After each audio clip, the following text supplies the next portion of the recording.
Now, Roma Wines present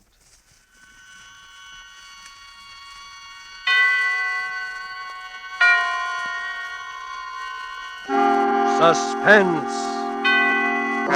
Tonight, The Night Man, starring Virginia Bruce and Richard Wolff. Suspense, presented for your enjoyment by Roma Wines. That's R-O-M-A, Roma Wines. Those excellent California wines that can add so much pleasantness to the way you live, to your happiness in entertaining guests, to your enjoyment of everyday meals. Yes, right now a glassful would be very pleasant as Roma Wines bring you Suspense. This is the Man in Black, here for the Roma Wine Company of Fresno, California, who tonight bring you as stars Miss Virginia Bruce and Mr. Richard Wolff. They appear in The Night Man, a new study in terror by Lucille Fletcher. It is a story of dark midnights and of a woman to whom the familiar face and voice of murder return for vengeance. But before we raise the curtain on our suspense play, here is a message from Roma Wines. In many foreign countries where discerning tastes have found Roma wines, they are an inexpensive luxury, imported and treasured. For Roma wines are in every sense fine wines from the choicest vineyard country of California. They are products of age-old winemaking skill, aided by modern quality controls and tests that assure unvarying excellence of taste and character. Yet, Roma wines cost you mere pennies a glassful. Such enjoyable flavor and constant quality, such low cost, such high wine value, have made Roma by far America's largest selling wines, enjoyed by millions with meals when entertaining any time. Try Roma wine yourself. Tomorrow at dinner, no matter what you are serving, place on the table a cool bottle of ruby red, hearty Roma California Burgundy. See how much new zest it adds to food, how it makes a real occasion of even the simplest meal.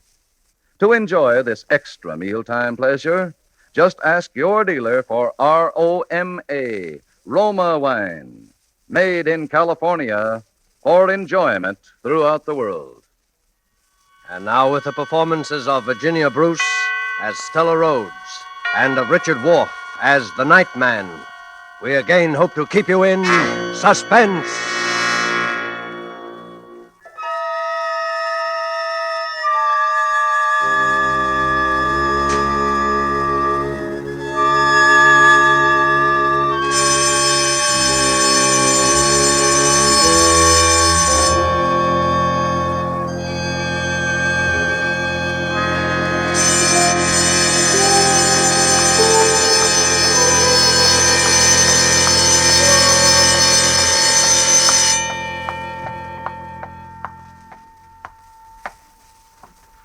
Warden Graves. Yes, Miss Rhodes. Sit down, won't you? Thank you.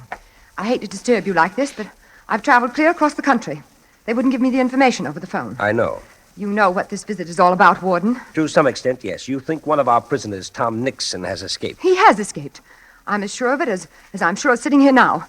I saw him at Lodge in New York City 2 days ago. You knew Tom Nixon well, Miss Rhodes? Knew him? Well, he was my mother's murderer. My mother was Mrs. George Rhodes of Huntington, Long Island. She ran a boarding house there. He killed her on September 18th, 1933. We have all the records of the crime, Miss Rhodes. Tom was Mother's chief boarder for 10 years.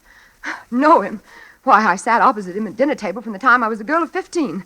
I knew him as well as I knew Mother. I'd know him anyway. I see. And now he's at Lodge. He's free. He's escaped this place. Maybe you're not aware of it. Maybe even his fellow prisoners aren't aware of it. But he's wormed his way out. And he's after me. He's after me. Oh, now, my dear young lady. Warden Graves. 10 years ago, when Mother was found murdered, I knew it couldn't have been anyone but Tom. I testified against him. I was practically the only witness at the trial. And when they sentenced him here for life, he swore to kill me. He swore in the open court to get even with me. For 10 years, I've lived in deadly fear. I've watched the newspapers for prison breaks. I've moved from house to house, made few friends. He's hung over me like a shadow. Even though I told myself he was locked up here forever.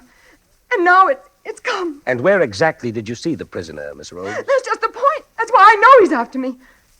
I saw him in my own apartment house. Well, He has a job there, running the elevator at night. That's what makes it so horrible. I've never married Warden Graves. I live all alone in a small 3-room penthouse on the 18th floor of an office building. The other night, about a week ago, I came home alone from the movies after midnight. The big marble lobby of my building was deserted, except in a far corner near the elevator with his back toward me, there was a man, down on his hands and knees, scrubbing the floor.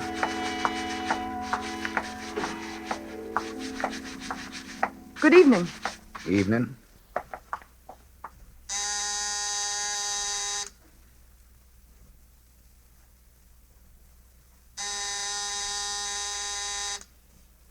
Well, where is everybody?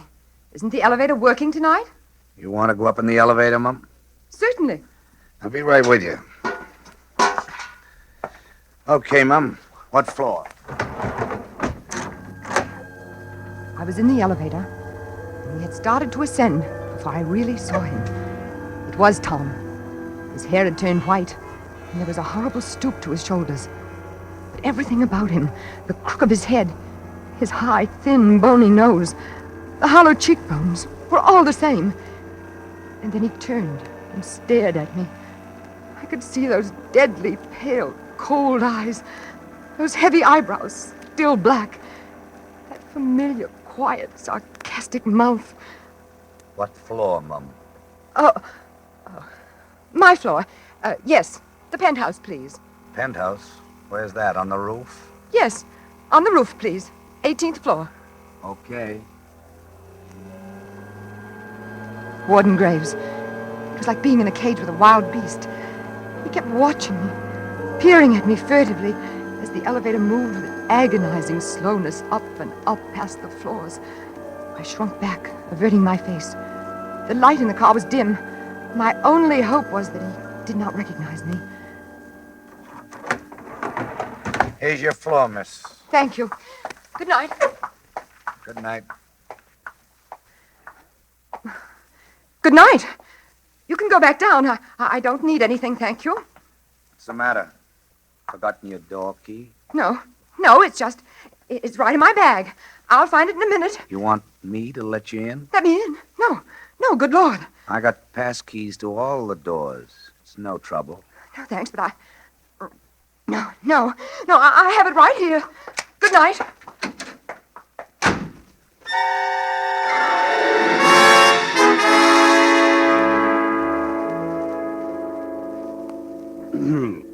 And that was the first time you saw him? Yes. Oh, I wanted to die. I didn't know where to turn. And that was all he did or said? Yes, but it wasn't so much what he said as the awful resemblance, the feeling that he was only playing with me, torturing me like a cat with a mouse. Warden Graves, I didn't even have a phone. I've always been afraid to be listed in the phone book. And the only way up to that penthouse was by that one elevator. I was trapped up there, at his mercy whenever he wanted to come. What did you do? I spent the night crouched against the wall with a flatiron in my hand, waiting for that key to click in my lock. And the next morning? The next day, I began to wonder if it all wasn't just a dream.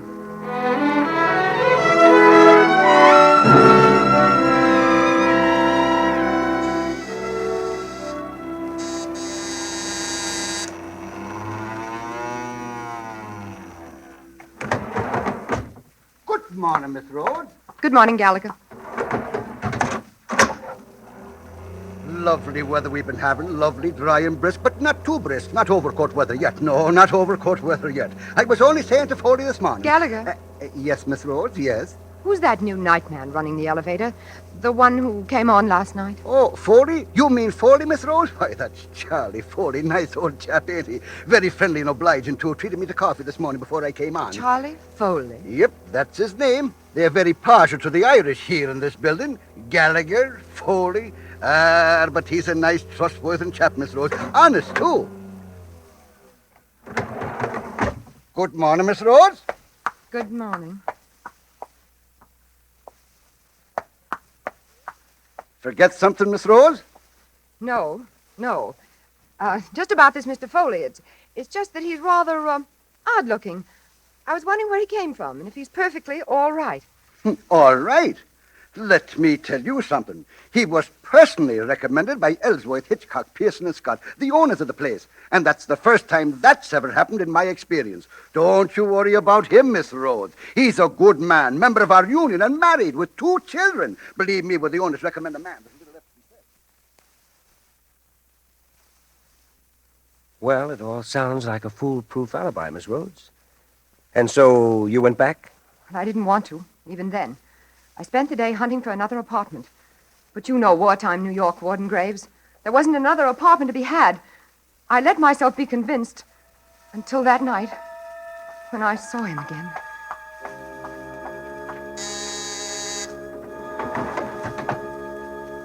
Good evening, Miss Rhodes. He called me Miss Rhodes.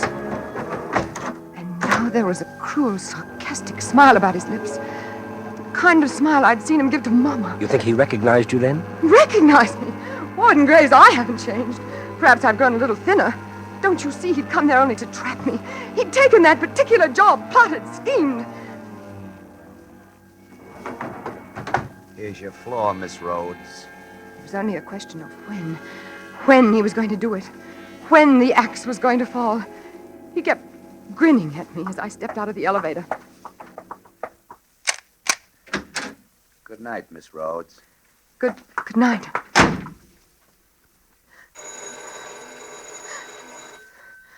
Who is it? Who's there?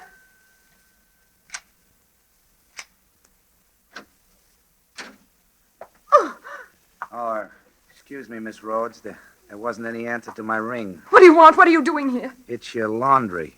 They told me to put it inside the door in case you weren't home. My laundry? Oh, but you knew I was home. You just brought me up. That's right. Excuse me, I guess I must have been thinking of something else. Yes. I'm sorry, Miss Rhodes. Very sorry. That's all right. Good night. It was a crazy mistake. There I was thinking you could get up here some other way. But there isn't any other way, is there? No. Even the service elevator doesn't get up this far, does it? No. It's just like you're all alone here. Alone. On the roof. Yes. Tom, if you come any closer, I'll kill you to hear. I'll kill you with my bare... What was that, Mum? Get out! Get out! Get out! That's my buzzer. I better answer it.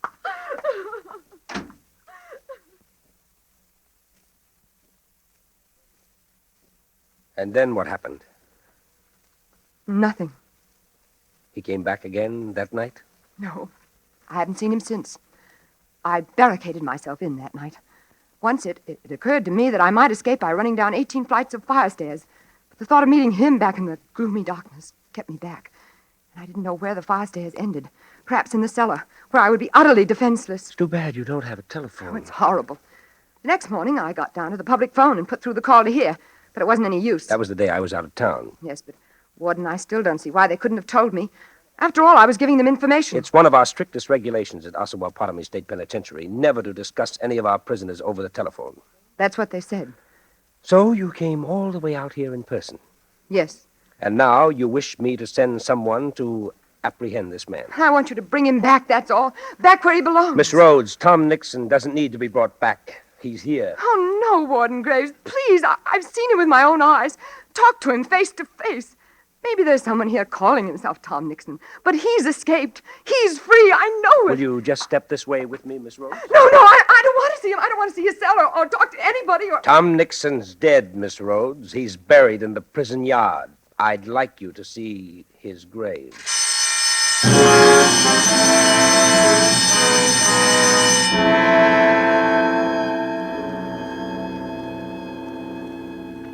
And this is the photograph taken of him just a week before he died.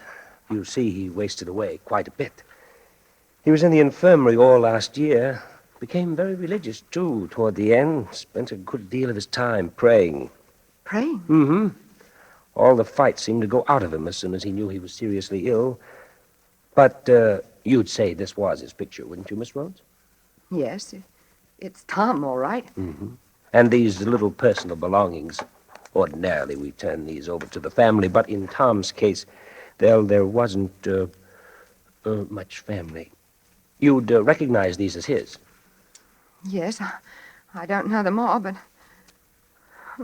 that gold watch, he used to wear it every Sunday at Mama's. He wrote a couple of notes before he died to a fellow prisoner and to the prison chaplain. You remember this handwriting? Yes, this seems to be it. Well, Miss Rhodes, now you feel a little better about your elevator operator? You must think me a fool. No, An awful fool. Not at all, not at all. But the likeness was so extraordinary. It was almost like seeing a ghost. A ghost? Come, Miss Rhodes. Snap out of it. Now that you've gotten all this off your chest, isn't it perfectly obvious that that poor nightman's done nothing or said nothing to you at all out of the ordinary? It's only that, well, you seem to be the victim of some kind of guilt complex. Guilt complex? Oh, I'm not guilty of anything. Oh, what I mean is, Tom has been on your mind now for 10 years. You testified against him. He threatened you. Gradually, you see him everywhere. No, only this once. Only these last few nights. All right. But now you know the truth. That should clear your fears forever. Tom's dead and buried. Now, go back and take a look at that nightman again. Now that you know Tom's dead, I'll lay odds the whole resemblance will vanish. Well, I hope so. My advice to you, Miss Rhodes, would be to go straight home. Use that elevator as much as possible. Get acquainted with this Foley fellow. For your own sake, try to get the better of these hallucinations. Otherwise, you'll start seeing poor Tom everywhere you turn. Well, I'll try, Warden Graves. Well, thank you. You've been very kind. Not at all.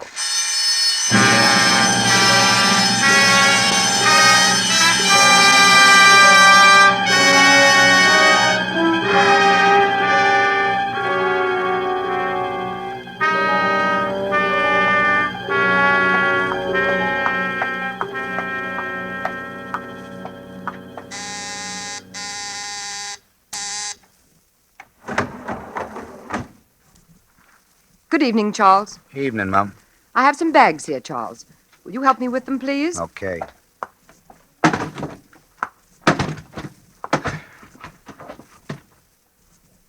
That all, Mum? Yes, thank you. This is for you, Charles. No, thanks, ma'am. I never take tips. It's all right. I'd like you to have it. I'm sure the superintendent wouldn't mind. The superintendent hasn't anything to do with it. Well, aren't we going to start? Yeah, in a minute. Been out of town? Why, yes, I have. You've gone quite a while. I didn't see you for 3 or 4 nights. I was in the country, visiting a friend. Oh. It's beautiful weather out there. The leaves are beautiful. I wouldn't know.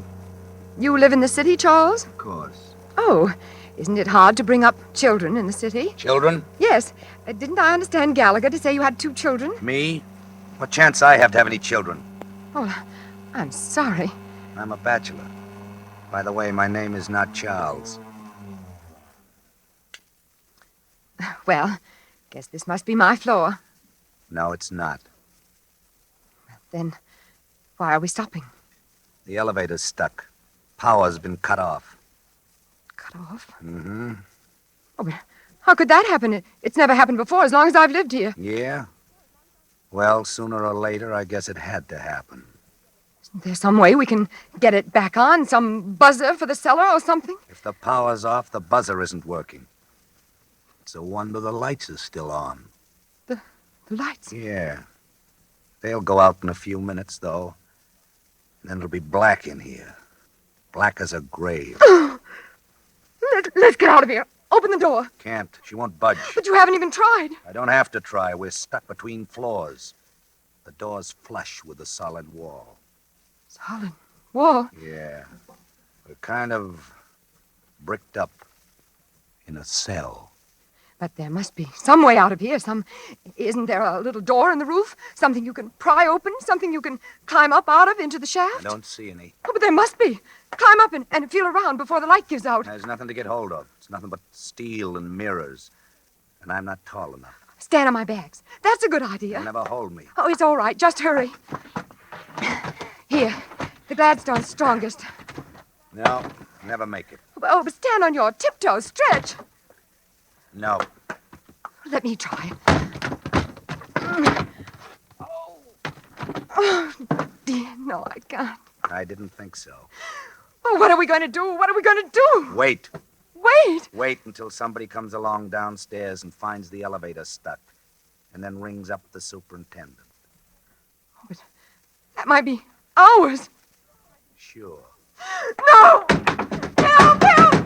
Somebody help! Help! You're wasting your time. Oh. Everybody's left the building. I know because they've all signed out. This air shaft's thick, isolated. Nobody's down in the basement. And there won't be any passengers ringing for an elevator this time of night.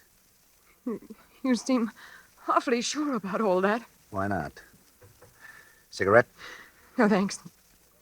Do you think it's safe to smoke in here? Sure. And supposing it isn't. What's the difference? Here, have one. It'll soothe your nerves. No, thanks. The air's so close. Jumpy, ain't you? No, I suppose really there's nothing to be afraid of. Sooner or later, they'll come. Oh, sure. Eventually. It's just that this waiting and all these mirrors and being stuck. You're not jumpy on account of me? You? Oh, no, of course not. But you were kind of jumpy with me the other night, weren't you? The other night? When I came into your apartment unexpectedly. That was a mistake. A mistake? Yes, I just thought you were someone else, a friend of mine, someone I've always been afraid of. Oh. But now I've learned it couldn't be you because this friend's dead. Dead and buried. Dead and buried. Yes. What was his name? Maybe I know him. Oh! What was that? Only the lights. I knew they'd give out sooner or later. Oh, no. No, they can't. I can't stay here alone in the dark with you. So you are jumpy with me. No. I thought you said this guy was dead and buried. He is. I saw his grave. Then why are you screaming like that? I'm not screaming. Only it's so dark in here. So close and creepy. What did you do to this friend that makes you so jumpy? Do to him? Nothing. I didn't do a thing. No? It was he. He threatened me. He was a murderer. He killed my mother in cold blood 10 years ago. He was our boarder for 10 years. And one afternoon... Don't move! Don't move! I'm not moving. Go on. One afternoon, I came home, and there was Mother lying on the floor with her throat. No, where are you? I can't... Go on. No, I can't stand it. I can't stand it. Tom! It's you, Tom, isn't it? I thought you said your friend was dead and buried. Stop playing with me. Stop torturing me. Tell me the truth. You escaped, didn't you? You didn't die, and it was someone else's grave, just as I thought. You escaped and found me here. Answer me, Tom. Where are you? I can't see you. I can't. Ah! Oh, no, stop. I didn't mean it. I didn't mean to send you there. It was only because I loved you, Tom. Loved you so blindly, passionately, for years. And hated Mama. And hated you for loving her. It was only to get revenge on you both that I killed her. And framed you. Mama was so cruel to me, Tom. She treated me like a slave. And all the time flaunting you in my face. If you'd spoken one kind word to me, Tom, at the trial. One word to let me know you loved me.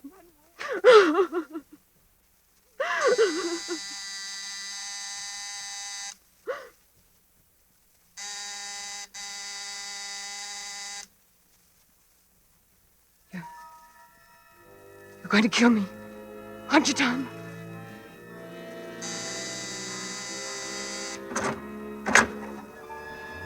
No, Tom! I don't want to die! I don't want to die! I don't want to die, Tom!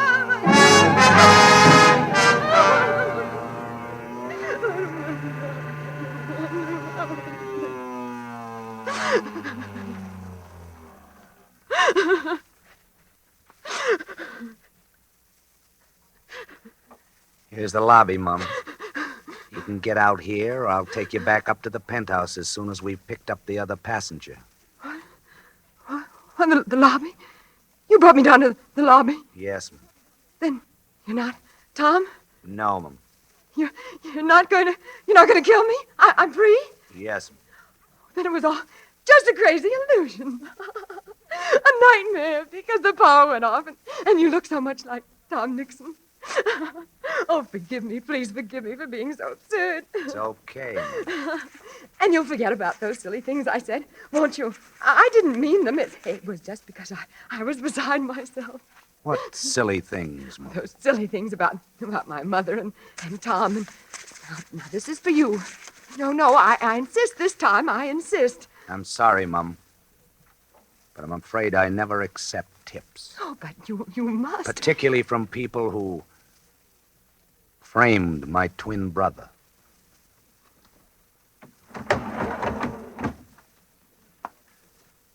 Good evening, Warden Graves. Good evening, Lieutenant Nixon. Well done.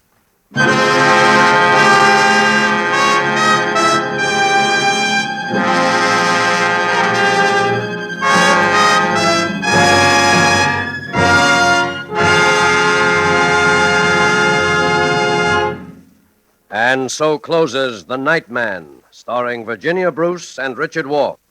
Tonight's study in Suspense. Suspense is produced and directed by William Spear. To every woman listening tonight, I want to say a special word about making every dinner or supper you serve taste better. I want to urge you to start serving Roma wine with your meals. It's simple. The cost is very, very little, and it works magic in making food more enjoyable. You can serve Roma wine with any meal or any time in any kind of glass you wish. Serve it chilled. Try different kinds of Roma wine until you find those you enjoy most of all. Try hearty red Roma California Burgundy or the delicately delicious Roma California Sauterne. The cost is only pennies a glass, but you'll find even a pickup supper tastes like a banquet. Get Roma wines today. If your dealer is temporarily out of them, please try again soon.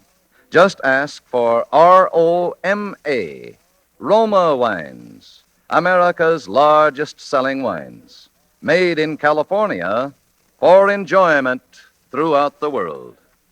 Richard Wolfe appeared through the courtesy of Metro-Goldwyn-Mayer, producers of Mrs. Parkington. Next Thursday, same time, you will hear Mr. Van Johnson and Mr. Keenan Wynn as stars of Suspense. Presented by Roma Wines, ROMA, made in California for enjoyment throughout the world. Remember this, the war is not over. For every reason, patriotic and personal, continue to buy and keep war bonds. Put as much of your money as possible where it will serve as a reserve to be used in the future. War bond dollars now can mean the realization of your long-range peacetime objectives.